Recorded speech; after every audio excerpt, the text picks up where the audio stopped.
Now, in good news, the economic crisis in Sri Lanka is easing. Its inflation rate for this month has dropped to the lowest this year. This came as the island nation's parliament approved the much-needed $3 billion package by the International Monetary Fund. This, along with austerity measures, could be easing the crisis that has gripped Colombo for more than a year now. Sri Lanka's Statistics Office on Friday said that inflation has eased to 35.3%. A drop in prices of fuel and food items are said to be the main factors behind this.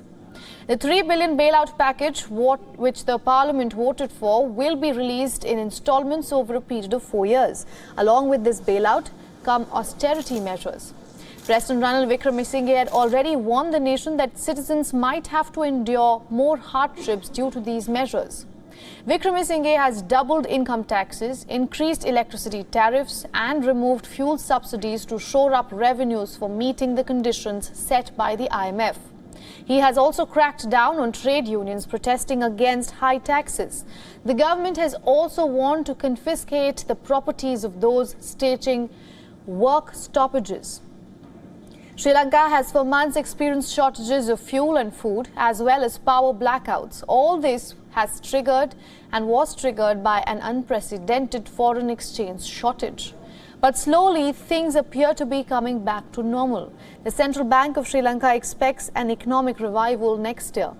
The bank forecast the economy to shrink by 2.0% this year, but said that it could grow at 3.3% in 2024.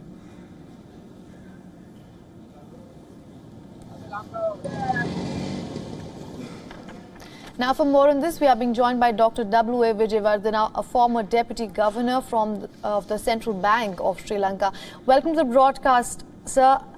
My first question to you, inflation rate in Sri Lanka has dropped for the first time this year, but the Prime Minister has warned that more hardship is yet to be endured by the citizens. Do you think this is the last leg of hardship before Colombo meets the light at the end of the tunnel finally? Well, of course, what the President and the Prime Minister have said are also correct, because we are yet to experience the worst part of the economic crisis. It is always a good news that the inflation rate is, decelerating right now, but there's a statistical problem there, because what we have compared is the inflation rate, the price index 1 year ago, which was very high. So from high level to another high level, it has actually increased by 35%. But it does not mean that the cost of living of the people has also come down, because the Census and Statistics Department has introduced a new series for the price index called the Colombo Consumer Price Index, with January 2021 as the base year. And the basket of goods and services that had been included in computing the price index in January 2021 would have cost a family of about 4 people some 91,880 rupees at that time. The same basket you have to spend end of April, even after the inflation rate has decelerated from 50% to 35%. You have to spend about 176,000 to buy the same basket, which is about 92% increase over the period. Because the inflation numbers are also misleading, because the governments can always manipulate the numbers. And this time, when you examine how the price index has declined, is mainly because of the reduction of the prices of LP gas, the cooking gas in India, and also diesel and petrol by the government. And as a result, the non-food item has come down substantially. And it has resulted in a decline in the index as well, from 195 points in end of March to 192 points end of April. But this cannot be continued continuously, because the prices of other items like rice, then specifically eggs, the meat and fish, they are going up in the market. And therefore, what we expect in the next few months is that the inflation rate will come down rather slowly than drastically. In fact, the International Monetary Fund, in its report to its executive board, has predicted that the end of the year inflation will be around 18% per annum. All right. Which is Now, I'm just trying to understand, amid this crisis, the president and the government has doubled income taxes, has increased electricity tariffs, removed fuel subsidies. Are you saying that these measures are not enough, or are you saying these measures are wrong to begin with? Well, of course, they are very correct to introduce those measures.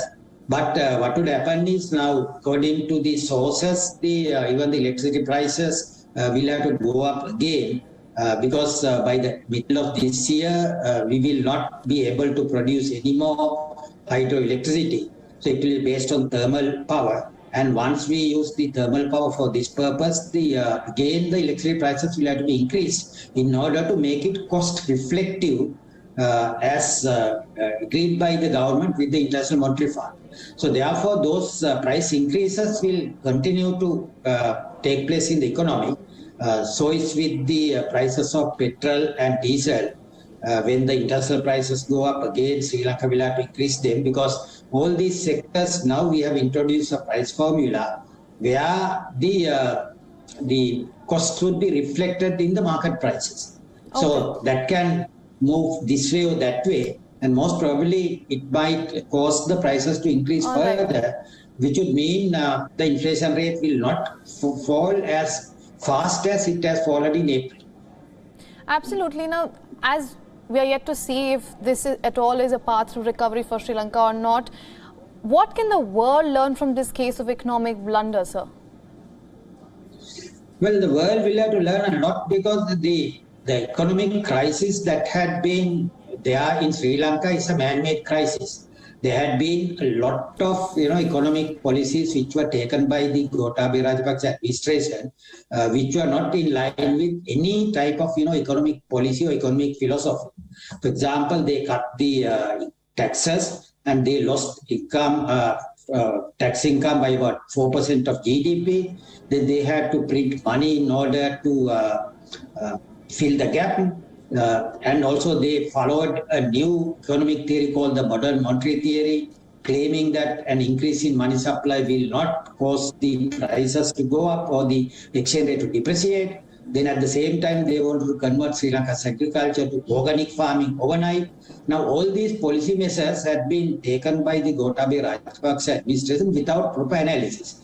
What the world can learn is that world should not do such a thing in their policy making. And whenever they introduce such policy making, they will have to properly analyze them, taking into account the long-term consequences as well. Now, right now, the present government doesn't do that kind of an economic folly in Sri Lanka.